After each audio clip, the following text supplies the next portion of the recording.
The Cinderwild wore dusk-like plate armor, every frond lacquered with wet heat, every root knuckled and mean, as if the jungle itself had chosen sides and resented having to explain which. Drag marks stitched the soil where a body had been hauled off the path and abandoned between thorn trees that dripped a sour resin. A broken banner lay snagged in creepers, its hearthen crest dulled by mud. Darren Voss followed a threadbare pulse on his receiver that kept insisting 3 quick beats, 1 long pause, the sort of message a medic learns to trust more than orders, and he stepped exactly where the ground told him to, letting old instincts pick the quieter stones. His superiors at Earth Outpost 9 would have called this a violation of ceasefire protocol. He called it walking toward the living. The underbrush parted around a narrow basin, the air dropped a degree, and there she was, Queen Villyra of Harthen, the Empire's iron breath and half its legend, curled on her side like a dared animal, scales dulled and flaking, a crude clamp biting the stump where her left arm used to be, ribs wrapped in a battlefield sling that lied about doing its job. Even without the circlet tattooed at her temple, her posture proclaimed sovereignty, but her breathing made no promises at all. He knelt without ceremony because crests do not outrank carotids, and titles rarely argue successfully with oxygen. 2 fingers found a pulse that skittered like a frightened bird and then steadied under the warmth of his palm. The skin at her throat was too hot, the lips too dry, the bandage around her chest tightened by fear instead of physics. "I'm Darren," he said, choosing a tone he used for panicked miners and stubborn captains, the one that sounds like a ledge you can sit on. And he opened his pack as if it were a tool chest and not the thin bargain he kept with fate. He irrigated the shoulder crater with saline warmed under his arm because cold hurts louder and louder costs time. The fluid ran cloudy, then pink, then mostly honest. The stump, older work, surgical once upon a better day, was inflamed along the clamp line. He trimmed away clot-crusted dressing, swabbed with a blue gel that hissed like rain on stone, and replaced the clamp with a Terran tourniquet that respected tissue more than it respected tradition. When he eased the sling off her ribs, she came awake all at once. Eyes a startling pale gold, hand rising for his throat on reflex, and he moved just enough that she grabbed the air he had lately vacated. Her lips shaped a word that might have been traitor if thirst hadn't stolen consonants. He answered with a capful of water, tipped against her mouth, and the simple authority of someone who has stopped worse bleeds than pride. The swallow cost her and bought him a second to speak. "Not here for crowns," he murmured, checking the intercostal space where breath gets shy. "Just wounds that need hands." Something unclenched in the tendons along her neck. Not trust, but the first mercy distrust ever affords. And he set to work as if the jungle approved. He kept narration low and factual. Pressure now, gel in 3, pulse steadying good. Because bodies listen even when their owners don't, and he built a perimeter from practical habits. A filament line around 3 saplings to hum if anything larger than ambition tested it. A resin wick to confuse the insects that thought they ran the night. The tarp pitched low so light pooled like a secret instead of a beacon. In the dark beyond the circle, something big snuffled, decided his calm smelled inconvenient, and moved on. The jungle could refuse to forget her, but it would not argue with competence. He slid a thumb under the edge of her makeshift rib wrap, and watched pain ripple through the muscles like a storm through grass. "This was tied to stop fear, not bleeding," he said, cutting and rewrapping with the flat decisiveness of a man who has rebuilt more than one hallway while it was still on fire. The new bandage lifted her breath a fingertip higher, the sound less ragged, the exhale less like surrender. Sweat slicked his brow and dripped off his nose into the dust. And he found himself grinning despite everything, because nothing in the world feels more like purpose than a vital sign choosing your side. He placed a pulse sponge over the exposed brachial nerves where crystal filaments glittered like frost. Harthen bio-augments that made surgeons into gods and recovery into penance, and watched the blue pad gulp static and spit it harmlessly into the ground. Her eyelids fluttered again, this time not to fight, but because the body, briefly relieved, remembered it could sleep. "Stay," he told the pulse under his fingers, and the jungle, for once, agreed to be quiet. Dawn filtered through the canopy in tired sheets, and the Cinderwild steamed as if the whole forest intended to cook whatever trespassed into it. Valera woke to the sensation of being catalogued by steady hands rather than consumed by a legend, and the surprise of that kept her still long enough for Darren to finish retentioning the chest wrap. The damage read like a battlefield autopsy he'd refused to sign. At least 3 ribs compromised where a war beast's foreplate had driven her into a tree, microfractures spidering up the scapula, a lattice of neural crystal under the skin along the shoulder, fissured and arcing tiny vindictive shocks. He braced the arm stump with a cradle fashioned from a split carbon strut and 2 loops of webbing, padding the pressure points with the last of his sterile foam, and he repaired blood flow past a crushed segment with a spool of synth vein that uncoiled like a clear snake and settled into her tissue with a faint, stubborn glow. When fever rolled in on cue, he met it with an antipyretic that tasted like bitter orange and a cloth cooled in the shade, changing it whenever it lost its chill, the way you'd soothe a child who has outgrown being soothed. The jungle pressed close to listen. Even predators are students when somebody knows what they're doing. "What?" she managed finally, voice sanded down. "Risk death for me?" The question carried more than fear. It dragged titles and treason behind it, the kind of weight that flattens men who think ethics is paperwork. Darren didn't glance at the circlet tattoo. He didn't need to. "Because you're not dead," he said, setting a hypospray against a vein that pulsed with reluctant vigor, "and I don't leave the living to finish dying." He sealed a capillary spray with a micro laser, counted her breath while he did it, then slid a mild analgesic into the other arm and watched her pupils react without losing the ability to argue. Relief carefully measured so consent could still sign its name. She studied him through the fog like a general evaluating a bridge under fire, and found, to her irritation, that it held. The Cinderwild tested their contract the way wild places do. First with a skittering chorus of glass wings that tried to turn the air to glittering poison, then with the slow approach of something heavy learning to be patient. Darren cracked a resin stick along the perimeter. Smoke rose in a neat ribbon, and the bugs veered off as if someone had redrawn the road.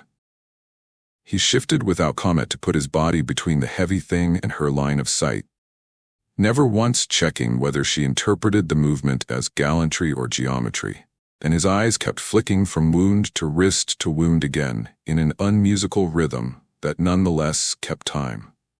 When the heavy thing decided the evening would be better spent elsewhere, he returned to his pencil-scratched list along the spine of his field manual.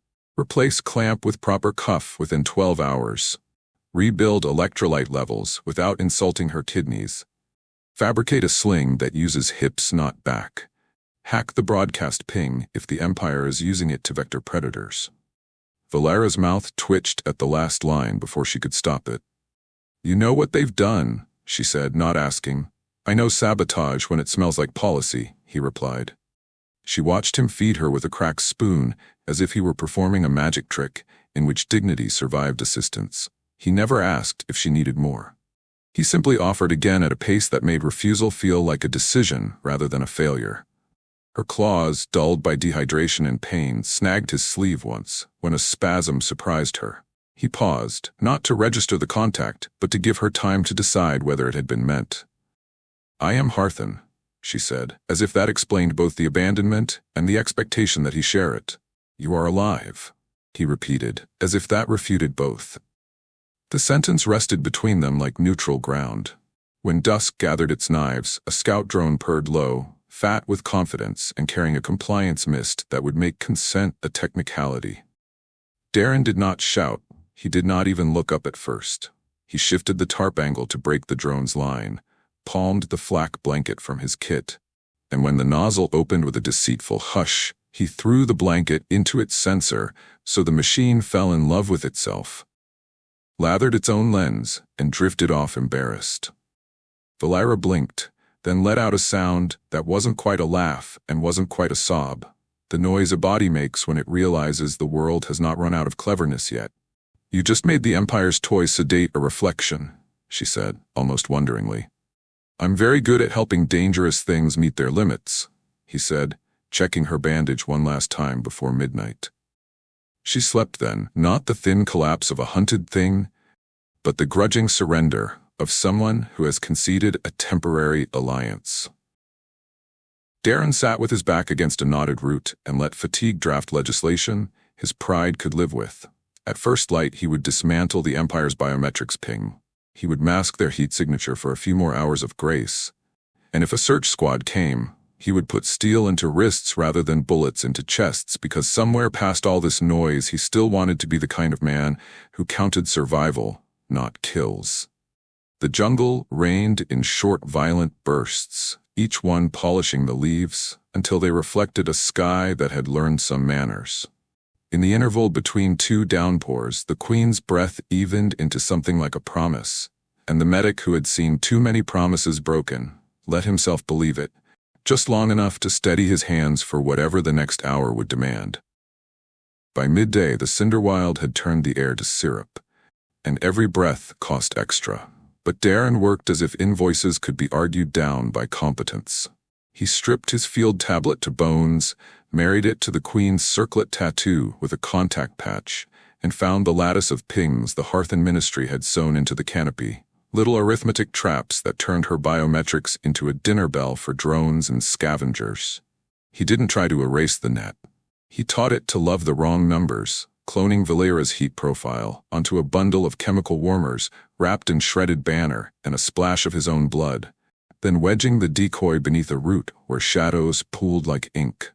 When the first hunter drone arrived to sanctify Imperial negligence with a tidy scan, it found what it had been promised, a royal corpse, cooling in the exact posture of a rumor, and broadcast a condolence packet that would, by evening, flower into an obituary across the Hearthen command grid.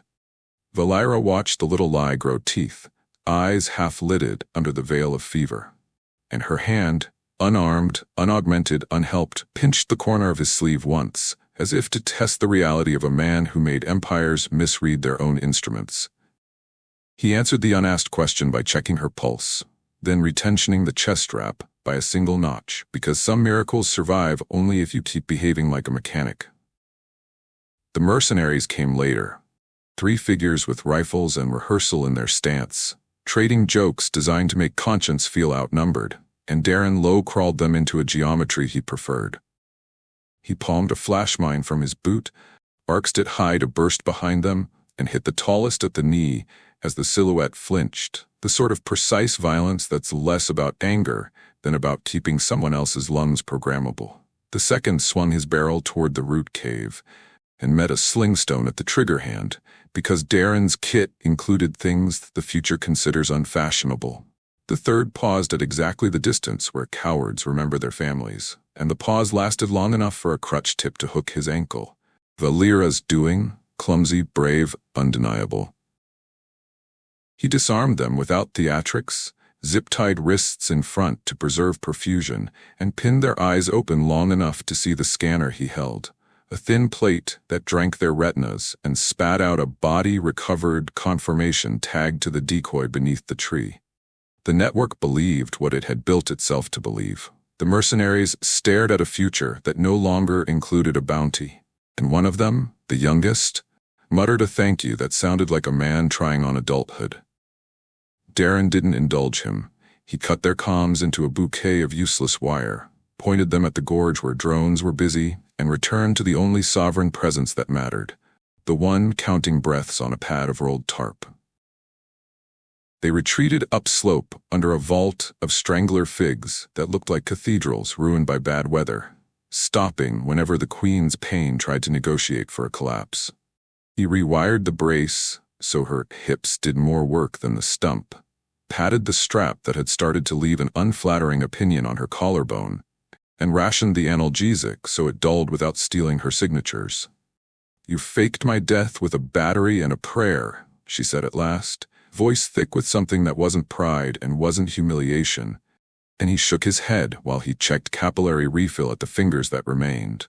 "With a battery and predictable men," he corrected, smiling with one corner of his mouth. The part of him that remembers humor is a tool. The jungle, which respects only momentum and weather, gave them both for an hour. And in that thin mercy, the world felt briefly repairable. When the rain returned, it did so in needles that drummed the tarp and carved their own little rivers off the roots. Darren counted silently, and she matched him. 1, 2, 3, 4. Hold out. The arithmetic that turns panic into a machine you can service. They slept in shifts that looked like a single posture of refusal. A queen and a medic and a lie that had bought them both exactly one day. At first light, they angled toward the river, because water makes fewer promises than roads and keeps more of them. And Darren wanted a current to launder their scent trail as much as he wanted a boat. The Cinderwild tested the plan with whisper bats that jammed his sensors into static and forced him to remember the old skills: finger to wind, ear to water, foot to patient earth.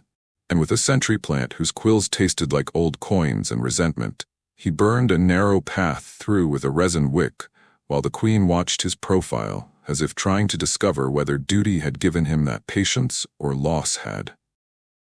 When they reached the bank, the river wore a skin of hammered tin, and the only ferry was the kind you build by admitting you will get wet. He lashed a raft from deadfall that didn't approve of him, lined it with the mylar blanket that had humiliated a drone, and cinched the queen into a seat that would argue with gravity on her behalf. Midstream, the current took offense at their arrogance, grabbed the raft by its weakest opinion, and rolled it a quarter turn. Darren swore once, a secular prayer for friction, planted the pole to the shoulder, and felt her weight shift. Not clutching, not panicking, but partnering. Until the river remembered it was supposed to be a noun, not a verdict. They were 3 strokes from the far reeds when a patrol skiff cut the corner like a rumor. Hull bright with the paint that says law, and eyes dull with the sleep that follows orders too well. The sergeant on the bow lifted a megaphone and a regulation voice, reciting detainments and remands, and a clause about treason that had not been updated to account for humans with bad boundaries. Darren didn't argue law, he enacted it. Palming his field printer and spitting an ugly little sigil onto ripstop, Hearthen code blue, emergency custody, treatment in progress, interference equals perjury. The queen's circlet tattoo authenticated it when he pressed the paper to her skin, the way state relics sometimes consent to rescue their owners as a side effect of saving face. And the sergeant's voice tripped over the sudden existence of a protocol that outranked his appetite for arrest. Medical hold, Darren said calmly, as if announcing the weather. Sedation attempts will be logged as assault. We proceed to stable ground, then you may posture. The compliance canister puffed anyway, a petty fog that wanted to be a policy, and Darren did what he does when machines mistake people for checkboxes. He lifted the foil a fraction, let the mist love itself again, and watched the sergeant's cheeks pink with the specific shame of being outmaneuvered without being brutalized. On the bank, reeds accepted their weight like verdicts, and he built a clinic from what the river offered. Shade, a log with the honesty to admit it was uncomfortable, sand clean enough to sit a spine on. He reopened the chest wrap because damp bandages are more loyal to mold than to hearts, dried the skin with a gust coaxed from a folded tarp, and rewove the sling to steal pain from the wrong muscles. Valera sat very still, the stillness of a person choosing not to faint in front of people who mistake fainting for surrender. The sergeant watched the ritual from just outside the radius where he could jeopardize his dignity, and finally asked the question that had been damaging his pride. "What are you to her?" he said, not sneering now. "And what is she to you?" Darren checked the pulse at the neck he had stopped pretending to ignore and kept his voice simple so it would travel. "I am the man who refused to finish a story the wrong author started," he said. "She is the patient who keeps proving that better endings exist than funerals." The skiff stood off because paperwork, when it puts on a uniform, can be civilized in the presence of competence, and the river did what rivers are paid to do: carry time past trouble. Darren fed her with a spoon that no longer embarrassed either of them, and taught the sergeant to hold a kettle without scalding himself, because everyone deserves at least one useful skill that makes them like people better. When the fever tried to seep back in, he read it his list as if lists were lullabies. Electrolytes up, pain down, breath pacing, horizon near. And Valera, who had dragged herself across worse thresholds without witnesses, Let her forehead rest against his shoulder with the privacy of someone who has decided to survive in company. By dusk, the patrol had rotated, the law had remembered where it keeps its manners, and the current tugged at their raft like an impatient friend, so they pushed off, two shadows and a floating argument against abandonment. The jungle did not bless them, the empire did not forgive them, and the river did not promise anything. But for the length of that crossing, the math worked out in their favor. And the man who saw her worth kept behaving as if usefulness were a throne anyone could learn to sit on. They came ashore beneath a terrace of black stone, where the river thinned its voice to listen, and the patrol skiff shadowed them at a tactful distance, paperwork suddenly discovering humility in the presence of competence. Darren walked first because the stretcher rig he'd built out of mylar and webbing let him take the weight with his hips, and Valira refused to lie down because surrender still felt like an old enemy she would rather fight standing. The way into the city rose in shallow steps that had never been designed for braces or grief. He counted them out loud so her breath could borrow his rhythm, the arithmetic that had steadied miners and mutineers and now, absurdly, correctly, a queen who had been declared inconvenient to save.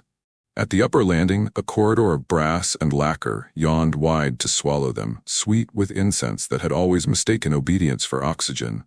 Darren palmed the nearest intake grill, tasted perfume on his tongue like a lie, snapped the panel with a knuckle, and fed steam from the patrol's kettle into the duct until the fog curled back on itself and sank in defeat.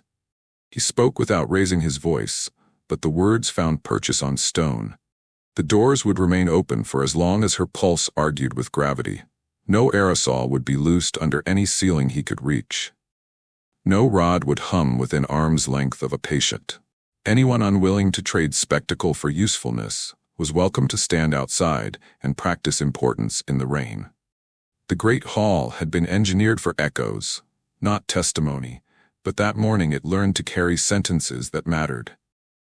Counselors in indigo robes and medals, heavy enough to keep their breathing shallow, arranged themselves along a crescent and tried to reassemble the narrative that had failed them. A royal consort tragically lost to the jungle. The heroic efforts of a search that had never left its dispatch desk. The regrettable escalation that had damaged a statistic, never a person. Darren laid his notes on a tray that a nurse had dragged out from nowhere. Not because he needed them, but because rooms behave better around paper that looks like work. He read out the chain a medic trusts more than oaths. Entry wound cleaned with warmed saline, clamp exchanged for a cuff that didn't chew, neural crystals sedated by a pulse sponge, chest wrap retention to move breath from theater back to truth, hypoxia averted by fittings that sat on bone rather than pride, fever rebuked with bitter orange.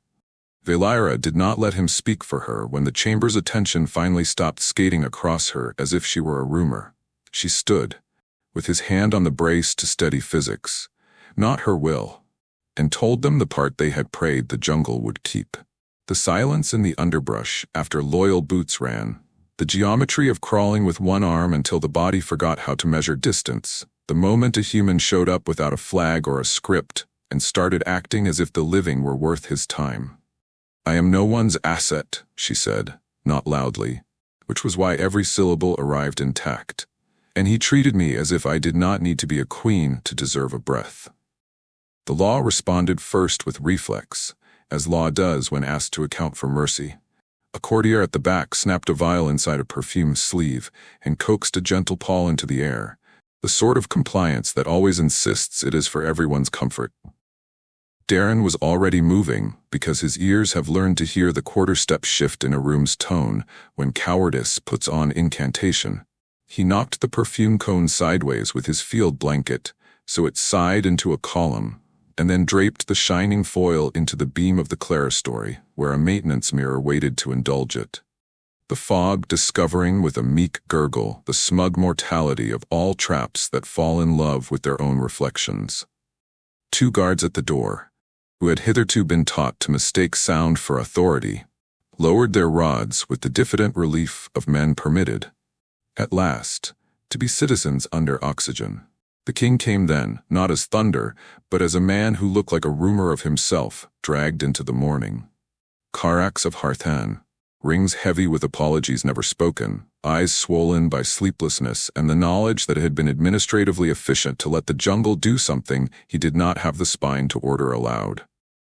He stopped under the lintel and, in a courtesy so old it had become subversive, took off his shoes before he stepped fully into the room. "You defied my maps," he told Darren with a voice that could have cut rope. Darren said yes, and that the queen had defied her funeral. And the court's breath snagged on that small, precise insolence, the way silk catches on a nail. Nobody noticed until it mattered. What followed refused to be theater even when banners begged for it. Darren did not flatter, not the crown, not the counselors, not history. He offered a list, which is how he has always made rooms behave when egos and myths would rather be consulted than corrected. Doors unbarred whenever bodies enter so light and air can vote against panic. Vents that pull incense to heal and report to boiling water rather than priests. Sedation explained before it is attempted and recorded under the patient's name rather than the palace's. A standing clause of medical sovereign custody that outranks curiosity for the length of a crisis. A budget line for rails, gaskets, straps, filters, braces, built to fit the geometry of people rather than the fantasies of the artisans who make them look like favors. Belira added exactly one item, because economy has always been her sharpest blade. Revoke the directive that lets any office convert a person into a reportable asset when fear wants something to hide behind.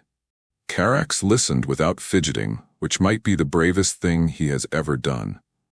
He turned to his scribes and said to write it down in plain verbs and make it expensive to ignore. And there was a small sound near the doors, as a steward stopped, pretending not to be crying. The last attempt to salvage the old order slunk in with machined patience. A thin drone on a zip line opened a nozzle above the tray as if the room had forgotten to demand proof, and Darren's body had already made the decision before his mind signed it. He pitched the foil again like a rude prayer, and the sedative kissed its counterfeit target and drooled harmlessly on a column. And some portion of the hall laughed. The good kind, the kind that punctures wickedness without spilling blood. And Carax did something extraordinary for a man encircled by tradition. He laughed, too, and then he told the captain of the guard to post kettles at every intake and to start drilling with rods sheathed under medical custody in the captain's mouth, that had been trained to hold only orders and teeth, found room for a grin. The decree that would have tidied a queen into a casualty dissolved under steam and noon sun. The one that replaced it smelled faintly of boiled citrus and graphite and the human habit of making lists that keep other humans alive. The hall, which had been designed to enlarge lies, spent the rest of the hour learning how to hold the shape of a simple truth. A man with a bag had walked out of a jungle with their future still breathing, and the only reasonable response was to change the furniture, so the next one wouldn't have to argue with walls. The revolution did not arrive with trumpets. It arrived with carts stacked with railings and a mountain of filters, with kettles dented by honest work, with seamstresses measuring stair treads as if the empire's longevity could be hemmed. Darren began where buildings keep their secrets. The vents and thresholds that conspire with tradition to make rooms lie, and taught custodians to listen with their hands pressed flat to ductwork, the same way he listens to lungs. He signed more requisitions for gaskets than any sensible man should be allowed to, labeled crates in letters big enough for anger to read, and wrote in a margin that every door with a medical seal outranked titles until its hinge said otherwise. The guard captain, who introduced herself as Sarah as if daring him to make a face about it, took his drills and turned them into a doctrine. Approach without aggression under custody. Rods asleep, hands open, voices measured to the pace of the patient's breath. At first the ranks balked because war trains boys to make noise, then they started competing to see who could carry a stretcher without jarring a shoulder. And the barracks discovered pride that did not leave bruises. Valera, refusing the throne as an excuse to sit still, became warden of corridors by walking them, counting the lies and the steps, dragging her hand along rails that didn't exist until carpenters bled them into being, stopping at kitchens to reassign doorways so the hungry would stop bottlenecking under portraits. The cooks learned that cumin and boiled citrus reconcile more enemies in a week than incense had managed in a decade, and they began to send broth to hearings without waiting to be asked, because it turns out democracy is easier when people aren't fainting. Old power tried its predictable revenges and discovered itself late to its own tactics. A priest smuggled calming oils into an antechamber and found himself politely escorted to the laundry with a mop in his hands until he could tell the difference between mercy and anesthesia. A memorandum about Terran overreach circulated until 3 river grandmothers translated it into a poster on how to boil water at altitude and tacked it to every market pole. An undersecretary tried to reclassify the medical clauses as temporary expedients, and the scribes, hungry for once to write cleanly, sent it back for noun repair, with annotations in the same plain language Darren had used on the floor beside a gurney. Karax, who had never in his reign been corrected by anything but disaster, developed the quietly addictive habit of tapping thresholds with a stick to see whether they told him the truth. Once, in the middle of a tour of triumphal corridors, he stopped, took off his coronet, and leaned into a vent to breathe the unperfumed air, like a man remembering a childhood field. Darren caught the moment and pretended not to see it because some dignities grow better in shade. He moved on to teaching scribes to pace their sentences by their own respiration, because decrees should not run out of breath before citizens run out of patience. Nothing about this made him gentle. It merely made his severity useful. Then the city remembered to test new laws the way weather tests its roofs. In the damp heat of late season, a fever ship limped up the river under a yellow quar flag, crew gray at the edges, passengers with hands like paper, and every instinct in the palace reared the old barricades. Close the gates, praise prudence, let math do murder. The medical clauses gave them something else to do. Sarre's soldiers laid lanes with rope and chalk, so panic could have an itinerary. The custodians bled kettles onto braziers until the air turned meek as laundry. The cooks redirected an entire day's meal toward broths and salt and clean cups because courage burns electrolytes as readily as sickness does. Darren built a triage under the arch and assigned who would tell the truth to whom in what order, so rumor would have to go elsewhere to breed.